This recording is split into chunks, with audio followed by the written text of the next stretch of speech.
নিটের physical document verification কিন্তু শুরু হয়ে গেছে। আর তোমরা জিজ্ঞেস করছিলে ফিজিক্যাল ডকুমেন্ট ভেরিফিকেশনে কী ডকুমেন্টের প্রয়োজন। তো প্রথমেই প্রয়োজন একটা ফটো আইডি প্রুফ। তোমার ফটো আইডি প্রুফ আধার বা ভোটার যে কোনো একটা হলেই হবে। তারপর তোমার বাবা মায়ের ফটো আইডি প্রুফ নিয়ে যাবে।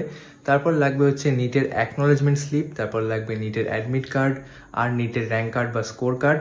তারপর লাগবে একটা এজ প্রুফ, যেটা তোমার বার্থ সার্টিফিকেট হতে পারে বা ক্লাস 10-এর যে সার্টিফিকেট সেটাও হতে পারে। তারপর লাগবে ডোমিসাইল সার্টিফিকেট, যেটা প্রফর্মা A1 A2 B যে কোনো একটা হতে পারে। এবং তারপরে লাগবে হচ্ছে মেডিকেল সার্টিফিকেট, যেটা কোনো রেজিস্টার্ড মেডিকেল প্র্যাকটিশনারের থেকে হতে হবে। তারপরে লাগবে হচ্ছে any SC ST OBC certificate if applied, এবং তারপরে যদি EWS কিংবা PWD সার্টিফিকেট থাকে সেটাও সঙ্গে আনতে হবে। আর ড্রপারদের জন্য লাগবে গ্যাপ সার্টিফিকেট। নিটের ফিজিক্যাল ডকুমেন্ট ভেরিফিকেশন কিন্তু শুরু হয়ে গেছে। আর তোমরা জিজ্ঞেস করছিলে ফিজিক্যাল ডকুমেন্ট ভেরিফিকেশনে কী ডকুমেন্টের প্রয়োজন। তো প্রথমেই প্রয়োজন একটা ফটো আইডি প্রুফ। তোমার ফটো আইডি প্রুফ আধার বা ভোটার যে কোনো একটা হলেই হবে।